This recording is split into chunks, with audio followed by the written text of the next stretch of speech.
Fala, terceirão. Muito bem, gente. Mais uma semana de revisão e nós estamos aqui agora para falar sobre o Renascimento moderno e também a Reforma protestante.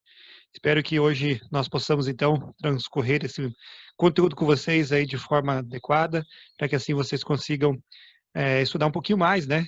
Relembrar um pouquinho mais esses assuntos já estudados aí durante sua carreira escolar. Bom, gente, deixa eu compartilhar com vocês a apresentação que eu fiz para nos ajudar aqui durante a nossa aula. Bom, sempre lembro, né, que além de assistir essa videoaula aí, eu gostaria que vocês, por favor, né, lembrassem de fazer uma leitura lá na apostila do Mega mesmo, páginas 26 e 27, e posteriormente, olha aí, mais exercícios, gente, 28 e 29, façam exercícios.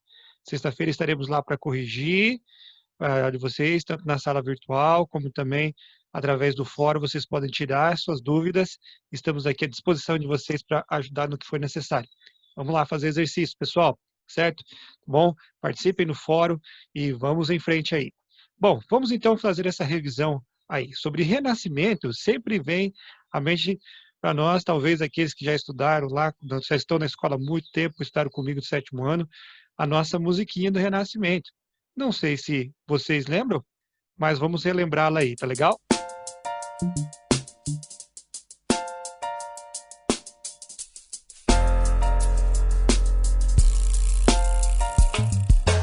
O Renascimento foi um movimento artístico, literário e científico, ligado à burguesia, inicialmente pertencente ao mundo italiano, e um teor greco-romano o influencia, caracterizado pelo antropocentrismo, pelo otimismo, realismo e pelo prazer mundano, racionalismo e naturalismo presentes nos temas, financiado pelos mecenas. O Príncipe de Maquiavel, Michelangelo e a Pietà, Madonna de Rafael, Leonardo e a Mona Lisa. O Príncipe de Maquiavel, Michelangelo e a Pietà, Madonna de Rafael, Leonardo e a Mona Lisa. E o Renascimento se espalha para fora da Itália, outros países da Europa rompe fronteiras, e a ciência se desenvolveu, Copérnico e Galileu. A Terra é quem gira em torno do Sol, mesmo que a igreja não queira.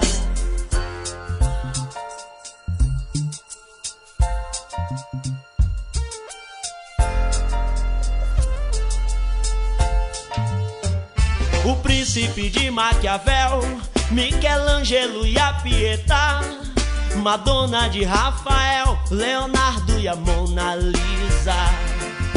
O Príncipe de Maquiavel, Michelangelo e a Pietà, Madonna de Rafael, Leonardo e a Mona Lisa.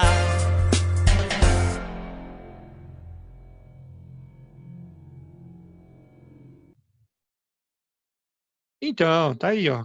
Bom para lembrar um pouquinho a respeito desse assunto. E fica realmente na nossa mente essa musiquinha e nos ajuda a lembrar alguns conceitos importantes. Mas o que foi esse renascimento, então, de fato, gente? E muitas vezes esse termo ele pressupõe essa ideia de algo que, né, já existia outrora, que encontrava-se meio que morto e agora vai renascer, né? Então a gente tem que, então, talvez, questionar um pouquinho essa definição. Porque as cidades e o comércio nunca deixaram de existir. Elas perderam força, né? E o protagonismo deslocado foi para os feudos e para a agricultura desde o colapso do Império Romano. Porém, né, elas nunca deixaram de existir. E apesar de ser comumente utilizado esse termo renascimento, ele é passível de discussão, tá certo? Então a gente precisa certamente sempre questionar algumas coisas que às vezes a historiografia tradicional passa para nós, tá bom? Bom, vamos falar um pouquinho a respeito do Renascimento, mas o que ele trouxe de novo, então? O que é um renascer? Ele trouxe de novo algo, né? Sim, trouxe algumas coisas novas. Uma visão do homem, uma nova visão do homem e do mundo. A própria arte, né, pintura, escultura e arquitetura estavam expressas essa nova visão do homem e do mundo, tá legal? Então, algumas características importantíssimas no Renascimento foram o classicismo, por exemplo. O que aconteceu no classicismo, né? Os homens do Renascimento, eles sempre foram fascinados pelos autores clássicos greco-romanos. Então, eles vão ler, vão interpretar, vão traduzir, vão pintar, como, por exemplo, essa famosa obra aí, A Escola de Atenas, do Rafael de Sanzio, aonde traz à luz novamente os estudos clássicos. Nessa obra, o nosso amigo Rafael, ele imagina uma reunião de todos os filósofos em todos os tempos, eles estão ali reunidos na escola de Atenas. Então, esses grandes pensadores, artistas, a ideia deles sempre foi ultrapassar os mestres. E essa foi uma das grandes lições do Renascimento, né, gente? Aprenda com os melhores e torna-te melhor do que eles, certo? Então, eles querem trazer o clássico, mas para cada vez mais produzir melhor. Bom, outra característica interessante aqui do Renascimento é o estímulo da burguesia. A burguesia ela vai estimular o Renascimento, e isto vai impulsionar cada vez mais essas novas descobertas. Entre elas, gente, o que facilitou muito a difusão das ideias do Renascimento foi a invenção da imprensa por Johann Gutenberg. Isso vai realmente facilitar na divulgação das obras literárias e das ideias renascentistas, tá certo, gente? Outra coisa importante também que impulsiona, e é uma característica muito grande do Renascimento, foi o mecenato. O que é o mecenato? São, né, banqueiros, especialmente burgueses, príncipes e até papas que vão proteger e também vão financiar os artistas.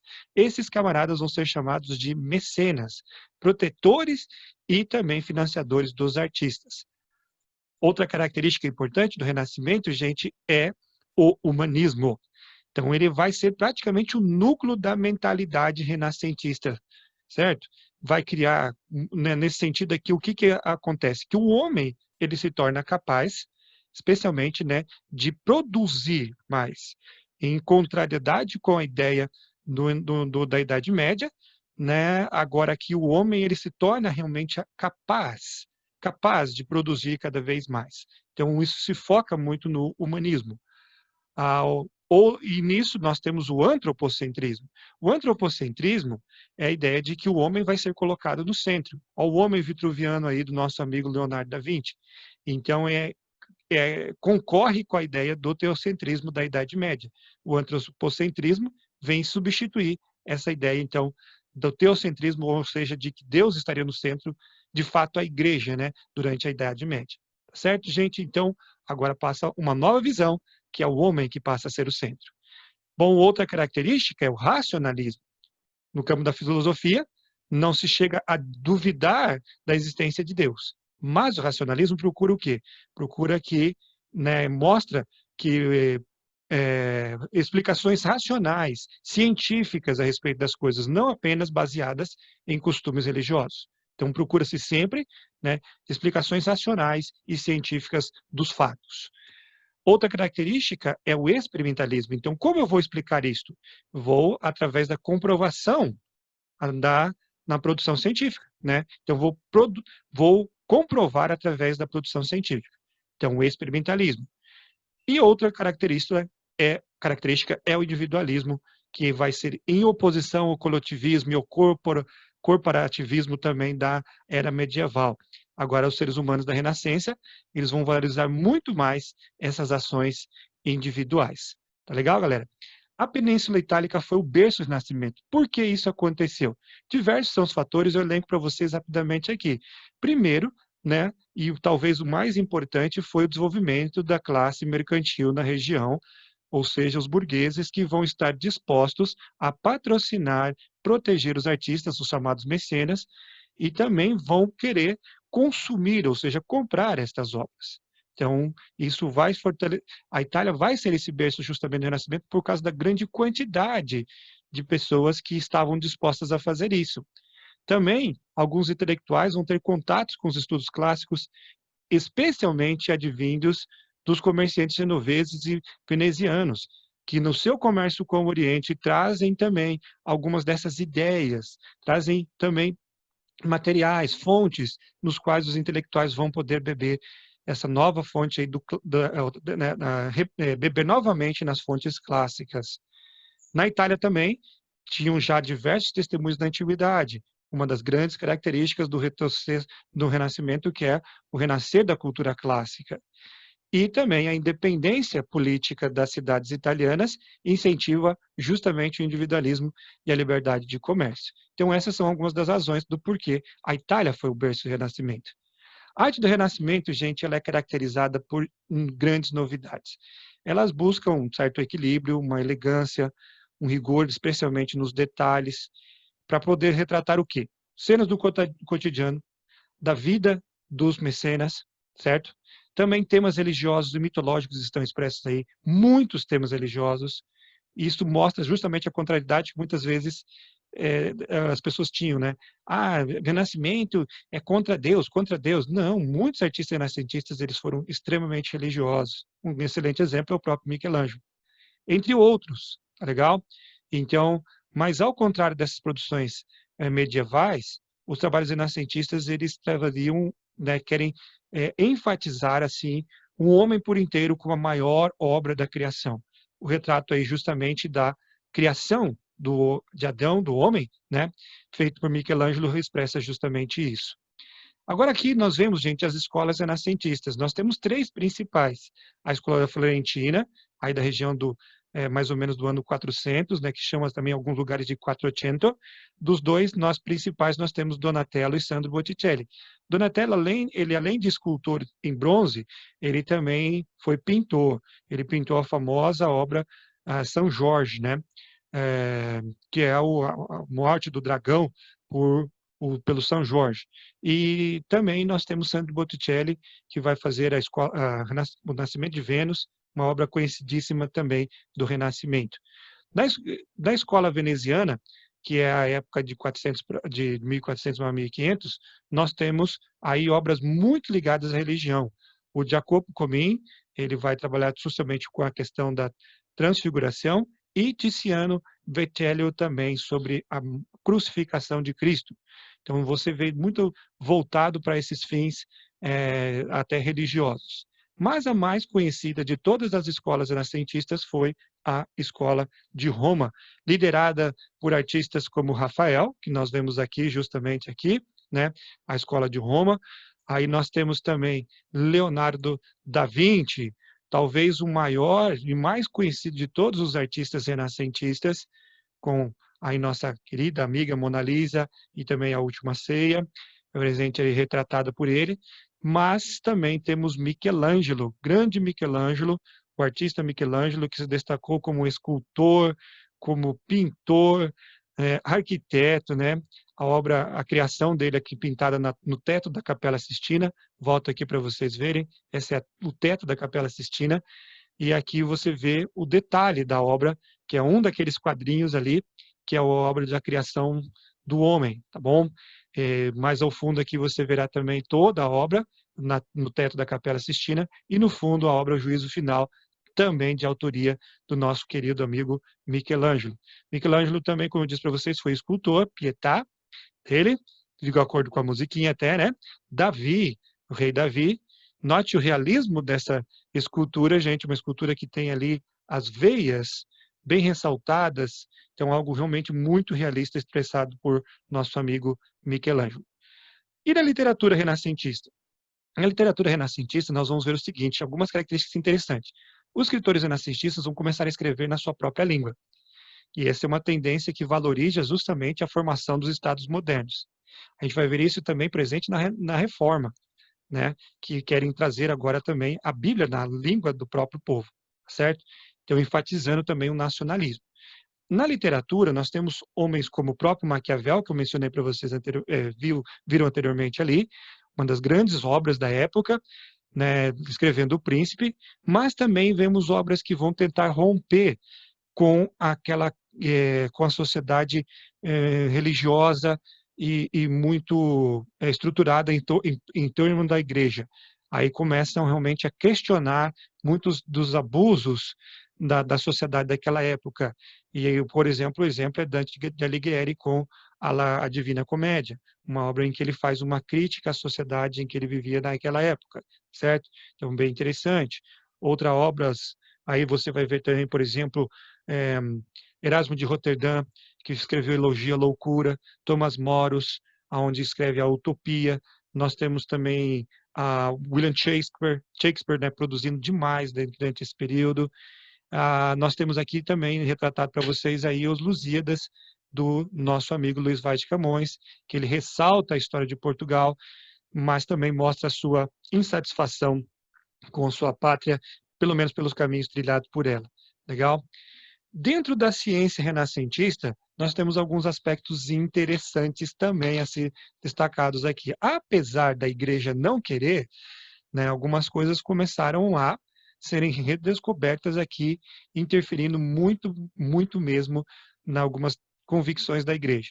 Entre elas, a Terra é quem girava em torno do Sol, mesmo que a igreja não queira, conforme a musiquinha diz, mas isso vai ser comprovado a teoria chamada heliocêntrica, tá legal? Onde Nicolau Copérnico comprovará de fato essa teoria. Mais avanços virão em áreas como a matemática, a física e também medicina, além da astronomia.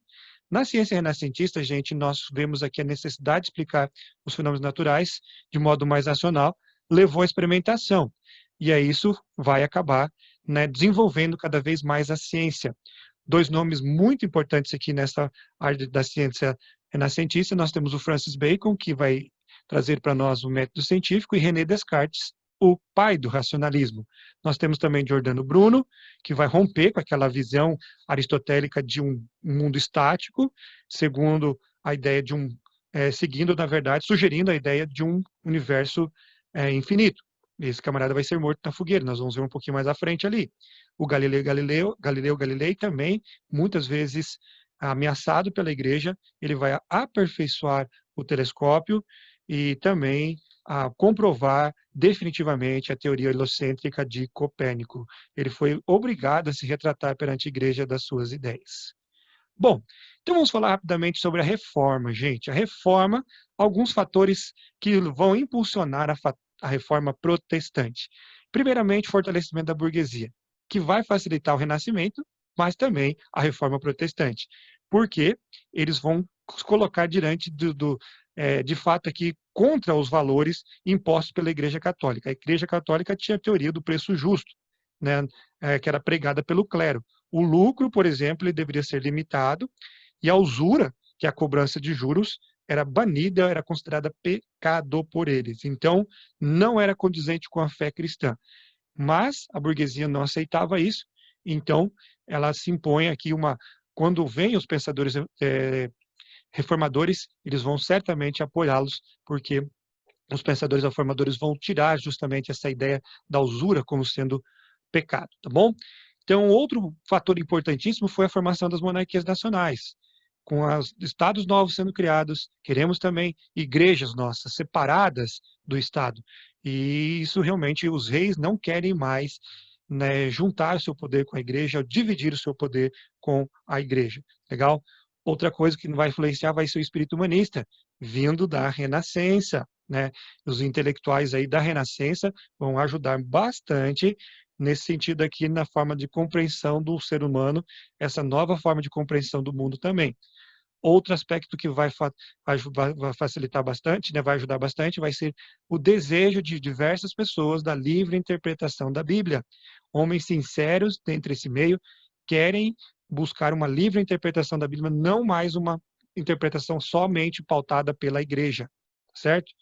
Contribui-se com isso à imoralidade da igreja, com práticas como a simonia, que era aquela questão da venda de relíquias sagradas, né, entre cargos também eclesiásticos eram vendidos, entre outras coisas, e bem como também as indulgências, que é a prática da venda do perdão dos pecados. Então, isso tudo contribui para a formação do pensamento da Reforma Protestante. Nós vamos aqui destacar para vocês alguns nomes, né? Lutero, Calvino, e também nós vamos ver o anglicanismo na Inglaterra. O Lutero, na Alemanha, ele vai iniciar suas pregações ali na Universidade, perdão, de Wittenberg, e lá ele considera, certamente, a principal crítica dele é sobre a venda de indulgências. E ele vai perceber justamente isso. Ele era um monge agostiniano, que foi o primeiro reformador assim a ter sucesso. Sucesso no sentido que ele não foi morto na fogueira. Ele conseguiu expor as suas ideias e levá-las para frente sem ser morto na fogueira, né?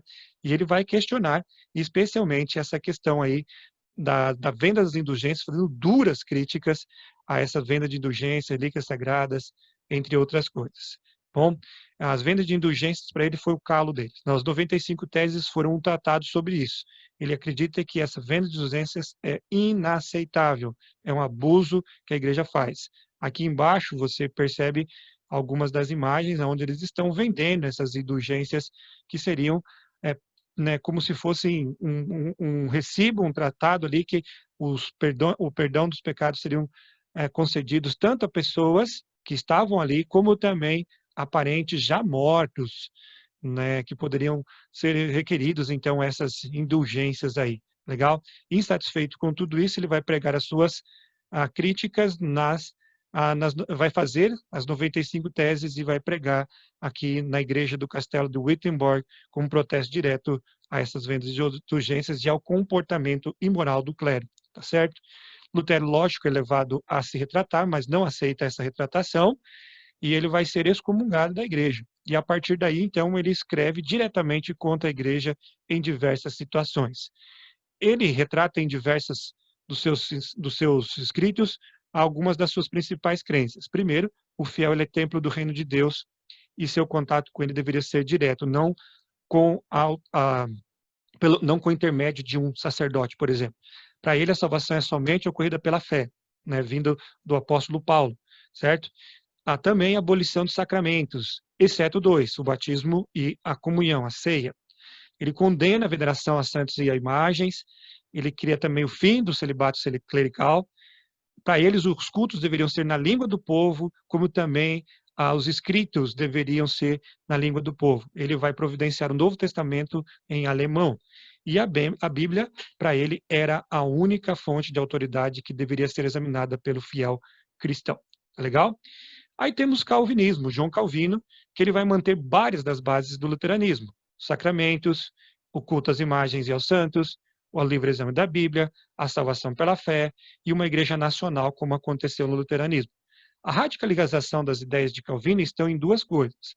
Na predestinação absoluta, que nós vamos ver aqui, e também a santificação do trabalho, da poupança e do lucro. Calvino, ele vai desenvolver as suas ideias na Suíça. E de acordo com as ideias de Calvino, as pessoas já nasciam predestinadas à salvação, como também à condenação. E ele dizia o seguinte, que para reconhecer uma pessoa predestinada, existiam certas qualidades. Elas seriam o seguinte, essas pessoas são trabalhadoras, são poupadoras e também seguidoras da Bíblia. Quando ele reconhece essas virtudes aí do trabalho, do lucro, da prosperidade, adivinha de quem que ele vai ter o apoio? Sim, da burguesia. Ele vai ganhar grande apoio da burguesia suíça. Com isso, ele vai poder desenvolver as suas ideias melhor nessa região. Bom, outro exemplo nós temos aqui o anglicanismo, que acontece na Inglaterra, que não foi somente por questões pessoais, como o caso do nosso amigo Henrique VIII, que queria separar da sua esposa Catarina de Aragão e casar com Ana Bolena, como nós retratamos já na aula passada, mas também por questões políticas e econômicas. A Inglaterra estava a fim de se livrar da opressão da Igreja Católica dentro da ilha. Bom, eles vão, então, além de romper para se casar com Ana Bolena, também, logo em seguida, ele vai criar o ato de supremacia, oficializando esse rompimento, no qual o chefe da Inglaterra seria também o chefe da igreja anglicana, ou seja, o rei Henrique VIII. A nova igreja também manteve algumas das ideias da igreja católica, mas também vai pegar algumas coisas da reforma protestante, como a extinção do culto aos santos, mas mantém uma liturgia muito semelhante do catolicismo. Legal, galera? Muito bem. Em frente, então, a igreja não aceitando isso, ela vem com a contra-reforma. Mas o que foi a contra-reforma? Foi uma série de estratégias utilizadas pela Igreja Católica para tentar barrar a expansão do protestantismo. O objetivo, com certeza, foi, né, reagir à reforma protestante. Por isso o nome contra-reforma. Legal? A contra-reforma ela vai ter o destaque especialmente do Concílio de Trento. O Concílio de Trento se reúne entre 1545 e 1546 com o objetivo seguinte, de reformular aspectos da fé católica, principalmente reafirmar outros dogmas. E também reafirmar outros dogmas, tá bom?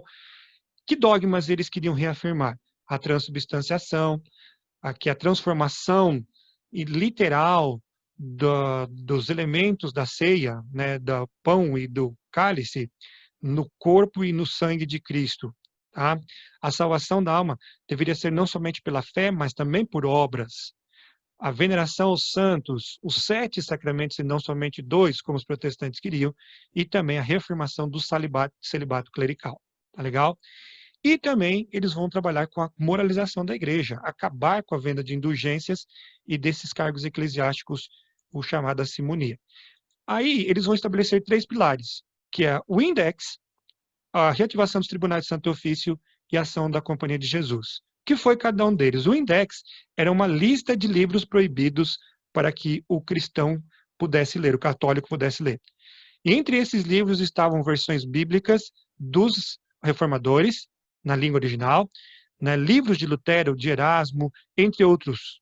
Científicos também, livros científicos eram proibidos. Isso, logicamente, também representa o entrave à expansão do conhecimento científico e filosófico, gente. Então, esse era o chamado index.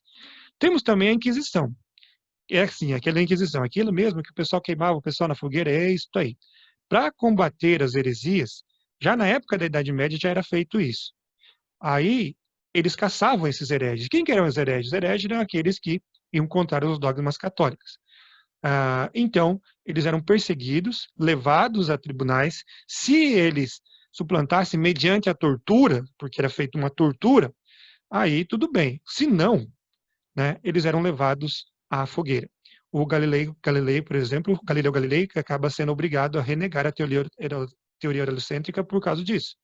E o Giordano Bruno, como eu havia mencionado para vocês, ele vai, representando a ideia de, querendo retratar a ideia da infinitude do universo, ele morre queimado em 1600 devido ao Tribunal da Inquisição. Tá? A Inquisição foi um momento muito triste na história, a ponto do próprio Papa, ex-Papa, o João Paulo II, pedir perdão pelos excessos cometidos pela Igreja durante a Inquisição. Legal? E a Companhia de Jesus era a terceira e última estratégia, onde esses padres fiéis aí ao Vaticano serviriam para expandir a fé cristã para vários lugares do mundo. Foram eles os responsáveis, por exemplo, pela obra missionária de trazer o cristianismo para a América, entre vários lugares aí. Tá bom, gente? Certo? Então é isso aí, pessoal. Qualquer coisa, estamos aqui. Espero que possa ter ajudado para vocês essa revisão. Boa semana de